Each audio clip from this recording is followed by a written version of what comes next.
विध्याता आचार्य वज्राय सुसाधु सिंधु मैं बारे बारे तब पाद पयोज बंधु। अहिंसा परम धर्म के महावीर भगवान की संत शिरोमणि आचार्य गुरुवर श्री विद्यासागर जी महाराज की, आचार्य भगवंत श्री समय सागर जी महाराज की, 3,9 करोड़ मुनि राजाओं की,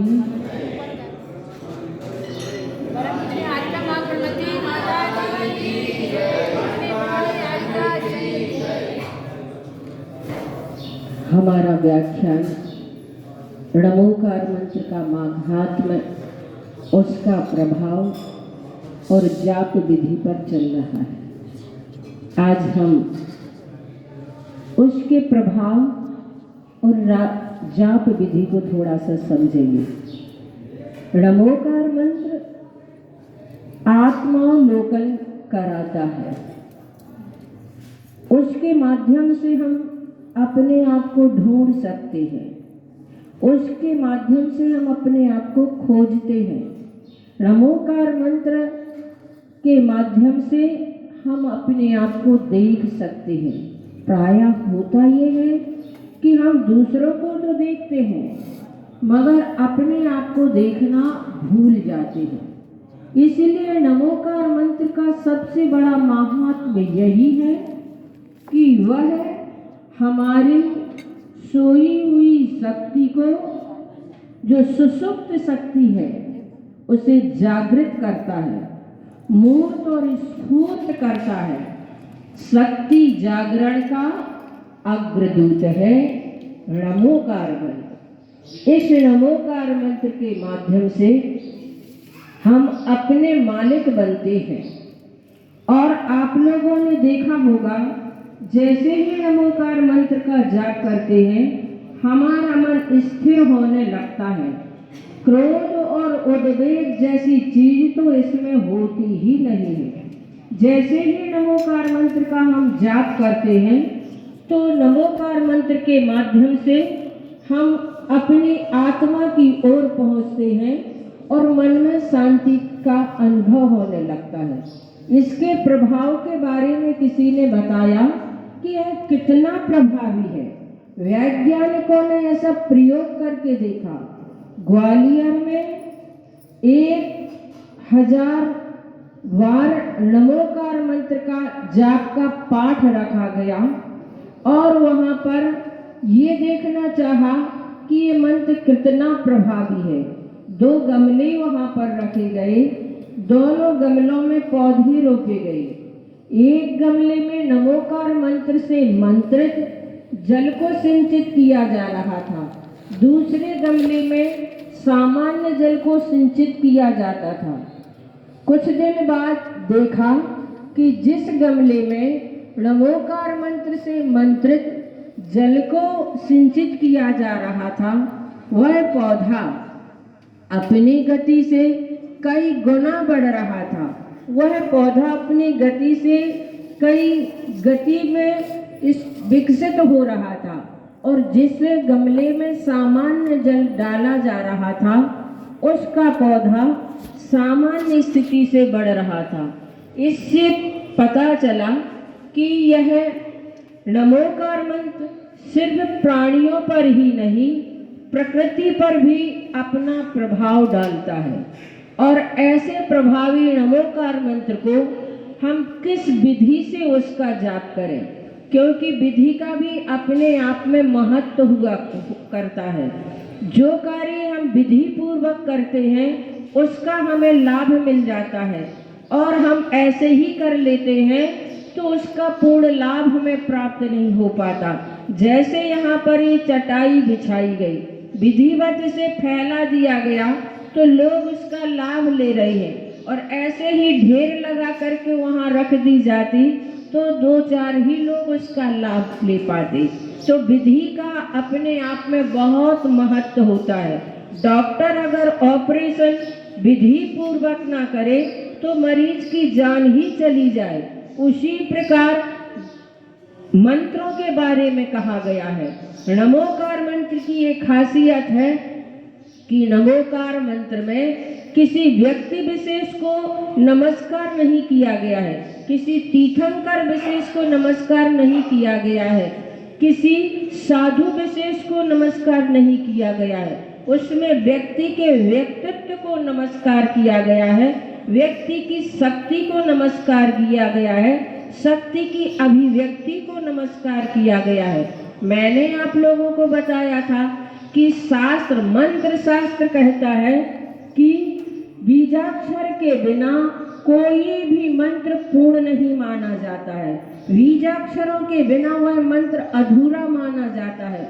ओम ह्रीम श्रीम क्लीम ऐम अरहम ये बीजाक्षर माने जाते हैं। नमोकार मंत्र में ऐसा एक भी बीजाक्षर नहीं है, फिर भी वह अपने आप में परिपूर्ण है। और नमोकार मंत्र की ये विशेष खासियत है कि नमोकार मंत्र में याचना नहीं की गई है, उसमें किसी प्रकार की मांग नहीं की गई है। उसमें 5 बार नमन किया गया है और 5 बार नमन इस बात को दर्शाता है कि आदमी का अहंकार इतना सशक्त है कि एक बार नमन में उसका अहंकार टूट ही नहीं सकता है। तो इसलिए उसमें 5 बार नमन किया गया है। नमोकार मंत्र में जिन्होंने अपने अंदर के कर्म शत्रुओं को गिरा दिया है, ऐसे अरहंतों को नमस्कार किया गया है। जिसने अपने मनोरथों को सिद्ध कर लिया है, ऐसे सिद्ध परमेष्ठी को नमस्कार किया गया है। जो आचरण के प्रतीक बन गए हैं, ऐसे आचार्यों को नमस्कार किया गया है। जो ज्ञान के आवदार पहलुओं को विखेरते हैं, ऐसे उपाध्याय परमेष्ठी को नमस्कार किया गया है। जो साधना के शिखर पर बैठ गए हैं, ऐसे साधु परमेष्ठी को नमस्कार किया गया है। इसलिए नमोकार मंत्र की विधि के बारे में कहा जाता है कि अगर नमोकार मंत्र का आप जाप करते हैं और अंगुलियों से अगर जाप करते हैं तो उसका आपको 10 गुना फल मिलता है। आंवले की माला से अगर आप जाप करते हैं तो उससे आपको 100 गुना फल मिलता है। और अगर आप मोतियों की माला से जाप करते हैं तो 1000 गुना फल मिलता है। इस फटिक की माला से जाप करते हैं तो 1,00,000 गुना फल मिलता है। सोने की माला से जाप करते हैं तो करोड़ गुना फल मिलता है। इस प्रकार से जाप करते समय भावों की भी विशुद्धि बहुत जरूरी होती है। और जब आप नमोकार मंत्र का जाप करते हैं, तब जाप करते समय उसके मेरु का भी उल्लंघन नहीं होना चाहिए। ये उसकी विधि के बारे में कहा गया है। अगर आप घर में बैठकर नमोकार मंत्र का जाप करते हैं तो 1 गुना फल मिलता है। वन में जाकर के आप जाप करते हैं तो 100 गुना फल मिलता है। सघन वन में जाकर के आप जाप करते हैं तो 1000 गुना फल मिलता है।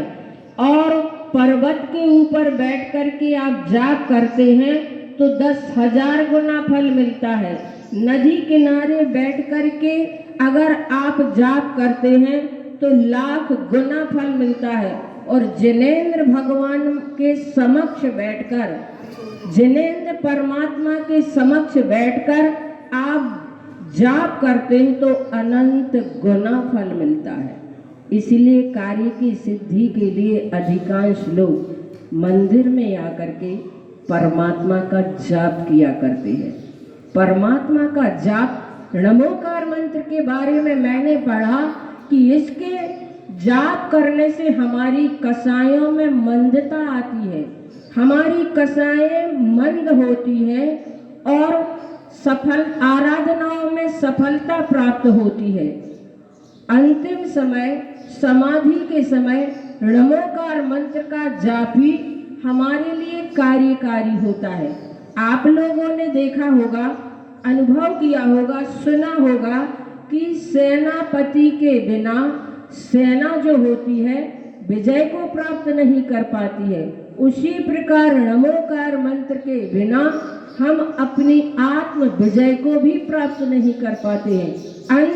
अंतिम समय में ये बड़े बड़े ग्रंथ तो हम भूल जाते हैं, बड़े बड़े ग्रंथ तो हमें स्मरण में ही नहीं रहते हैं। सिर्फ एक नमोकार मंत्र ही हमारी जिंदगी में वह कार्यकारी होता है।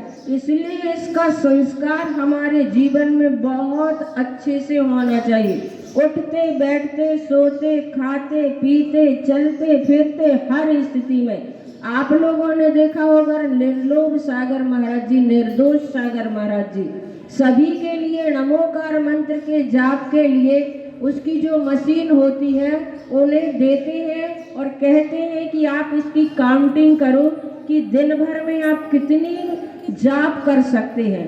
क्योंकि हम ऐसे जाप करने के लिए बैठेंगे तो हमारे लिए अलग से समय चाहिए पड़ता है, लेकिन आप ऐसे बैठे हैं तो कभी भी अगर खाली समय है तो आप उसके जाप कर सकते हैं और उसके माध्यम से हमारा मन पवित्र होता है, हमारा मन सध जाता है और हमें इस प्रकार की सिद्धि भी होती है।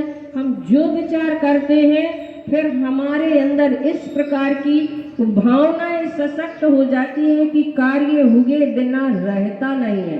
एक बार आचार्य श्री से कहा गया था, पूछा गया था कि जब बड़े बड़े अनुष्ठान होते हैं, पंच कल्याणक होते हैं, विधान होते हैं, उस समय जाप का अनुष्ठान क्यों किया जाता है?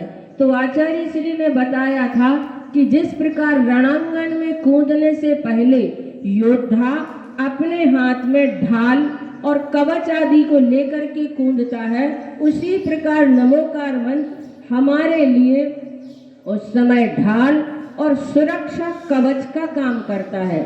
ऐसे नमोकार मंत्र को हमें इस विधि से और इस प्रकार से जिनेंद्र परमात्मा के समक्ष इसका जाप करना चाहिए। जब एक अज्ञानी बालक सुभग नाम का ग्वाला नमोकार मंत्र का जाप करते करते एक भाव में वह सिद्ध अवस्था को प्राप्त कर लेता है, तो क्या हम उस नमोकार मंत्र के माध्यम से अपने जीवन में जो लक्ष्य को प्राप्त करने के लिए यहाँ पर आए हैं वह लक्ष्य में प्राप्त नहीं हो पाएगा? अवश्य होगा। आचार्य श्री इस नमोकार मंत्र पर बहुत जोर देते हैं और कहते हैं कि नमोकार मंत्र का जाप हमारी जिंदगी में अंतिम समय में सिर्फ वही काम आने वाला है। और मैंने पढ़ा, पौराणिक कथानों में भी आप लोगों ने पढ़ा होगा कि अंग देश के अंतर्गत धात्री वाहन नाम के राजा थे। उनकी रानी का नाम अभयमती था। उस नगर में एक सेठ थे और उसके यहाँ सुभग नाम का ग्वाला गायों को चराने का काम करता था। प्रतिदिन वह गायों को ले जाता था जंगल में और वापस शाम के टाइम लौट करके लाता था। एक दिन उस ग्वाले ने देखा कि इस कड़कती सर्दी में मुनि महाराज यहाँ पर बैठे हुए हैं, ऐसी शीत वेदना को कैसे सहन करेंगे? वह दयाद्र हो गया, भव्य था, तो वहीं पर मुनि महाराज के आसपास अग्नि जलाता रहा रात भर और मुनि महाराज की उस शीत वेदना को दूर करने का प्रयास करता रहा। जब सुबह हुआ तो मुनि महाराज ने सोचा ये कोई भद्र और भव्य प्राणी है, इसका कल्याण जरूर होना चाहिए। उपदेश के साथ साथ मुनि महाराज ने उस ग्वाले के लिए नमो अरिहंताणम का जाप करने के लिए कहा और मुनि महाराज स्वयं नमोकार मंत्र के नमो अरिहंताणम इस पद का जाप किया और आकाश मार्ग से विहार कर गए। उसे तो बड़ा आश्चर्य हुआ, इस मंत्र में इतनी शक्ति है। मुनि महाराज नमो अरिहंताणम कहते हुए आकाश मार्ग में विहार कर गए। उसकी बहुत श्रद्धा उस नमोकार मंत्र पर हुई और वह भी हर समय नमो अरिहंताणम सिर्फ एक पद का ही जाप करता था। और ऐसा जाप करते करते उसने एक दिन अपनी गायों को जब चराने के लिए जंगल में ले गया तो गायें तो चरने के लिए निकल गई और यह एक वृक्ष के नीचे थोड़ा सा विश्राम करने लगा। और जैसे ही उसकी नींद खुली तो देखा कि गायें तो गंगा नदी पार पहुंच गई हैं और उन गायों को लाने के लिए वह गंगा नदी में ही कूद पड़ा। जैसे ही नदी में कूदा कि एक वृक्ष का ठूंठ उसके पेट में ऐसा चुभा कि उसे मरमान तक वेदना हुई और उसने सोचा वह हमारी जिंदगी का अंतिम समय चल रहा है। उसने उस नमो वरिहंताणम का जाप किया और उसने निदान बंद किया कि मैं अपने यहाँ के सेठ के यहाँ पुत्र के रूप में उत्पन्न हूँ।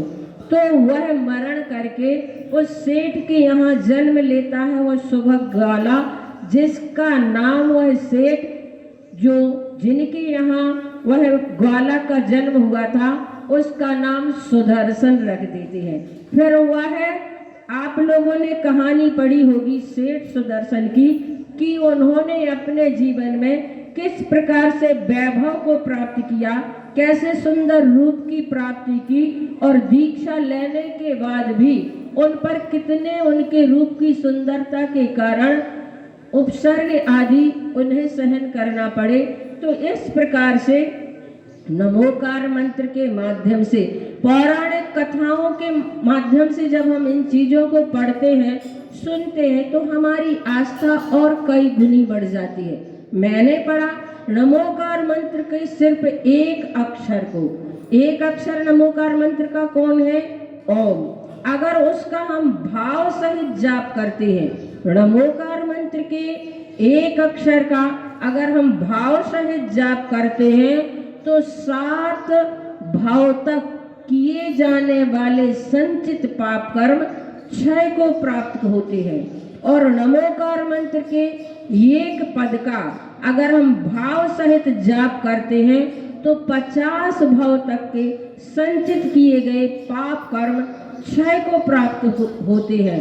नमोकार मंत्र के पूरे नमोकार मंत्र का एक बार अगर हम भाव सहित उसका जाप करते हैं तो 500 भाव तक के किए जाने वाले पाप कर्म हमारे क्षय को प्राप्त होते हैं। और नमोकार मंत्र का अगर हम 1.25 लाख जाप करते हैं भाव सहित नमोकार मंत्र का अगर हम 1.25 लाख का जाप करते हैं तो मैंने पढ़ा तीर्थंकर जैसी प्रकृति के बंध में भी वह कारण बनता है।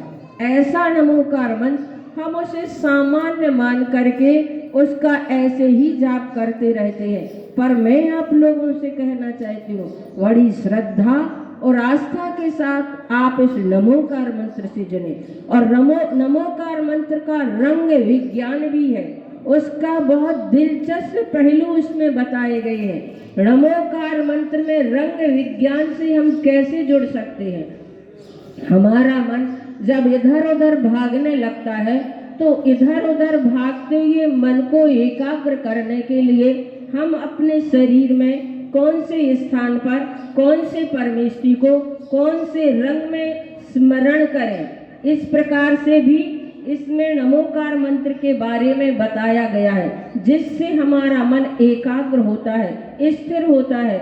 नमोकार मंत्र को हम क्रम से भी पढ़ सकते हैं और अक्रम से भी पढ़ सकते हैं, क्योंकि क्रम से पढ़ते पढ़ते हमारे इतने अभ्यास में आ गया है कि हम नमोकार मंत्र तो पढ़ते रहते हैं पर मन हमारा इधर उधर घूमता रहता है। इसलिए मन को स्थिर करने के लिए हम उसे अक्रम से भी पढ़ सकते हैं और अक्रम से पढ़ने से हमारा मन फिर उसमें बहुत अधिक स्थिर होने लगता है। तो इस प्रकार से नमोकार मंत्र का महात्म्य, उसका प्रभाव और जाप विधि को हम जानें। और जब भी हम नमोकार मंत्र का जाप करते हैं तो जाप के माध्यम से परमात्मा को हम स्मरण करें, परमेष्टियों को स्मरण करें। जिस समय हम जिस परमेष्टि को जाप के माध्यम से उच्चारण कर रहे हैं उस समय उन्हें हम अपने मस्तिष्क पर लाएं और उनके जो गुण हैं उन गुणों को स्मरण करें। इस प्रकार से नमोकार मंत्र कितना प्रभावी है ये रंग विज्ञान के माध्यम से आप जान सकते हैं। नमो अरिहंताणम जब हम कहते हैं तो सफेद स्फटिक की प्रतिमा हमें अपने आज्ञा चक्र पर जहाँ बिंदी लगाते हैं वो आज्ञा चक्र कहलाता है, वहाँ हमें अरहंत परमेष्टि को स्मरण करना है। जैसे ही नमो अरिहंताणम बोलते हैं वहाँ उस स्थान पर हम अरहंत परमेष्टि की स्फटिक की प्रतिमा को स्मरण करें। अगर हमारे शरीर में अस्वस्थता है, व्हाइट सेल्स की कमी होने के कारण से शरीर में अस्वस्थता होती है, तो उसकी पूर्ति होती है और हमें स्वस्थता का लाभ होने लगता है। नमो सिद्धाणम जब बोलते हैं तो सहस्रार चक्र पर बालाग्र पर सिद्ध परमेष्टि को स्मरण करना चाहिए। वाल सिंधु कलर में बाल भानु जो होता है, बाल भानु यानी सूर्य सुबह सुबह जो उगता है उस समय उसका सिंदूरी कलर होता है, उस कलर में हम सिद्ध परमेष्टि को स्मरण करें। नमो सिद्धाणम बोलते हुए हमें वह सूर्य के जो कलर है सिंदूरी कलर का सुबह सुबह जब वह उगता है वैसे कलर में सिद्ध परमेष्टि को स्मरण करना है। अगर हमारे शरीर में हीमोग्लोबिन की कमी होती है तो उसके स्मरण करने से उसकी पूर्ति होती है। हीमोग्लोबिन की कमी से हमारे शरीर में प्रमाद आता है, आलस आता है, उसके माध्यम से उसका जाप करने से हमारे अंदर ताजगी आती है, स्फूर्ति आती है। और नमो आयरियाणम जब हम आचार्य परमेष्टि को स्मरण करते हैं तो कंठ में, गले में आचार्य परमेष्टि को स्मरण करें। पीले रंग में, पीला रंग जो होता है उस रंग में हम आचार्य भगवान को स्मरण करें, जिससे हमारे ज्ञान तंतु विकसित होते हैं और अज्ञानता हमारी दूर होती है। ऐसे हल्दी पीले कलर में आचार्य भगवान को कंठ भाग में स्मरण करें। और जब हम नमो वज्रायाणम बोलते हैं तो हृदय पर, हृदय चक्र पर उपाध्याय परमेष्टि को नीले रंग में स्मरण करें। नीला रंग जो होता है मयूर कंठ का जो नीला रंग होता है, ऐसे नीले रंग में उपाध्याय परमेष्टि को स्मरण करें। अगर हमारे अंदर किसी प्रकार की रुचि नहीं होती है, पूजन की, पाठ की, जाप की, मंदिर आने की, हमारे अंदर कोई रुचि नहीं होती, कोई उत्साह नहीं होता, कोई उमंग नहीं होता, अच्छे कार्य करने के लिए हमारे अंदर कोई ललक ही पैदा नहीं होती, तो हम नमो वज्रायाणम इसका नीले रंग में उपाध्याय परमेष्टि का स्मरण करते हैं, जाप करते हैं, तब हमारे अंदर ऐसी रुचि पैदा होती है। और नमो लोये सौ साहूणम जब हम इस प्रकार का साधु परमेष्टि का स्मरण करते हैं तो काले वर्ण में नाभि चक्र पर साधु परमेष्टि को स्मरण करें। काला रंग प्रतिरोधक होता है, उसमें किसी भी प्रकार का रंग नहीं चढ़ पाता है।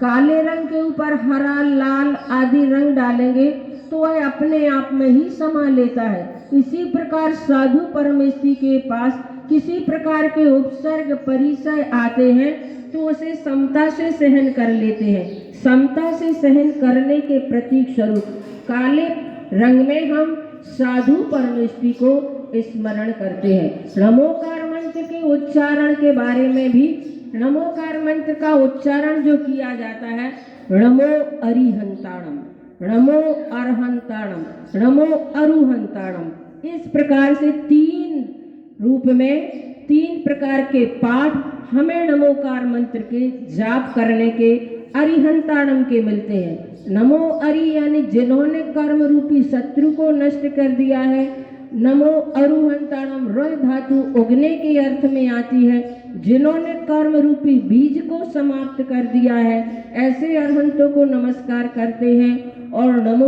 अरहंताणम जिन्होंने कर्म रूपी रज को नष्ट कर दिया है, ऐसे अरहंत परमेष्टि को हम स्मरण करते हैं। पर मुझे जहाँ तक विश्वास है नमोकार मंत्र का शुद्ध उच्चारण बहुत बिरले लोग कर पाते हैं। सब लोग नमोकार मंत्र का जाप तो करते हैं, पर मुझे पूरा विश्वास रहता है कि शुद्ध उच्चारण शायद ही एक दो लोग कर पाते हो। शुद्ध उच्चारण नमोकार मंत्र का जब हम करते हैं तो उसका लाभ हमें कई गुना प्राप्त होता है। वैसे तो अंजन चोर के बारे में आपने सुना ही है कि उसको तो नहीं आता था, तो उसने आड़म ताड़म कछु न जानम पढ़ लिया था और उसके कार्य की सिद्धि हो गई थी। लेकिन हम अपने जीवन में शुद्ध नमोकार मंत्र पढ़ सकते हैं, इसलिए शुद्ध उच्चारण अगर हम नमोकार मंत्र का सीखते हैं तो उससे हमें कई गुना लाभ होता है। उसके महात्म्य आप लोगों ने पढ़ा होगा, एसो पंच नमो यारो सर्व पावक प्रणाशनो। ये बातें सिर्फ कपोल कल्पित नहीं है, सिर्फ आपको सुनाने के लिए नहीं कही गई है। ये बातें आचार्यों ने अपने जीवन में अनुभव की है और अनुभव करके फिर हमें बताई है कि ये नमोकार मंत्र वाकई में हमारे संपूर्ण पाप कर्म को क्षय करने में कारण बनता है। इसलिए सभी मंगलों में उसे पहला मंगल कहा गया है। समय अपना हो गया है। मैं तो आप लोगों से यही कहना चाहती हूँ कि आपका मंदिर इतना अच्छा लगता है, यहाँ बैठने से इतनी विशुद्धि बढ़ती है। बहुत अच्छे यहाँ पर चमत्कारी भगवान पार्श्वनाथ आप सभी लोगों ने विराजमान किए हैं, पर उनका चमत्कार, उनका अतिशय कहीं कम ना हो जाए, उनका अतिशय और चमत्कार कहीं क्षय को प्राप्त ना हो जाए, कहीं नष्ट ना हो जाए, ऐसा हमें प्रयास और पुरुषार्थ करना है। तो मैं आप लोगों से कहना चाहती हूँ कि वहाँ का जो गर्भगृह है, उस गर्भगृह तक ऐसे लोग प्रवेश ना करें जो शुद्ध वस्त्र ना पहने हुए हों, और महिलाएं भी अगर ना जाएं तो बहुत अच्छी बात है। अगर आपको परिक्रमा करना है तो और भी बहुत सारे मंदिर हैं जहाँ परिक्रमा की व्यवस्था कर दी गई है, लेकिन अगर यहाँ की विशुद्धि को बनाए रखना है तो यहाँ पर सिर्फ धोती दुपट्टे वाले लोग ही उस गर्भगृह तक पहुँचे तो बहुत अच्छी बात। मैंने तो पहले ये देखा है कि जब कोई गर्भगृह में जाते थे तो जो पूजन करते थे वही उनकी द्रव्य हटा देते थे, वहाँ सफाई कर देते थे, चावल आदि वहाँ पर कुछ नहीं रहते थे, इसलिए फिर किसी दूसरे को जाना ही नहीं पड़ता था। अब हम ऐसे ही छोड़ के चले जाते हैं तो जो जानते भी नहीं हैं, हमने माली वगैरह रख रखे हैं, वे किस प्रकार से करते हैं, कैसी वहाँ की शुद्धि को बनाते हैं, ये सारी चीज़ें उन्हें ध्यान में नहीं रहती हैं, ना उस चीज़ों को वो जानते हैं, तो वो सारे हमारे अतिशय धीरे धीरे क्षय को प्राप्त हो जाते हैं। आप लोगों ने जो गंधोदक बनाया है वह गंधोदक कितनी देर तक रखा रहता है, फिर माली आता है उसे तो पता ही नहीं है कि इसकी क्या महिमा है, कहीं भी कैसे भी ढंग से वह उसे विसर्जित करता है। तो वाकई में अगर हमें महाराज श्री कह रहे थे सुधा सागर महाराज जी कि जितनी भगवान की हम महिमा बढ़ाएंगे, जितने भगवान की वेदी में और हम मंदिर में गौरव प्रदान करेंगे, उतने उतने अतिशय और चमत्कार हमारी मंदिर में बढ़ते चले जाते हैं। तो मैंने तो आप लोगों को बताया है कि प्रतिदिन जो गंधोदक होता है, जो अंतिम आने वाले लोग होते हैं, जब फिर कोई और गंधोदक लेने वाले नहीं होते हैं, वो अपने ही हाथों से गंधोदक को विसर्जित करें तो बहुत अच्छा रहेगा। और एक ये नियमावली बना दे कि गर्भालय तक कोई बिना शुद्धि के वस्त्र वाले वहाँ तक प्रवेश न करें, धोती दुपट्टा वाले ही वहाँ पर प्रवेश करें। महिलाओं का प्रवेश निषेध ही कर देना चाहिए। पैंट शर्ट वाले भी उनकी एक मर्यादा बना दी जाए तो मंदिर में आप देखेंगे कि कैसे यहाँ पर अतिशय और चमत्कार होंगे। ये मंदिर आप लोगों के बहुत पुराने हैं, प्राचीन हैं, बुजुर्गों ने कितनी मेहनत से ये मंदिर बनवाए हैं और यहाँ पर आज भी देवलोग निवास करते हैं। और उन देवलोग के जो देखते हैं कि जहाँ पर शुद्धि होती है वहाँ पर शुद्धि के माध्यम से अतिशय और गौरव को प्रदान करते हैं, और जहाँ पर शुद्धि नहीं होती है वहाँ से वे भी निष्कासित हो जाते हैं, दूर कहीं चले जाते हैं। तो बंधुओं, इतना ही कह करके मैं अपनी वाणी को विराम लेती हूँ। मैंने घड़ी देखी नहीं, समय हो गया। बोले महावीर भगवान ने की गुणमती माता।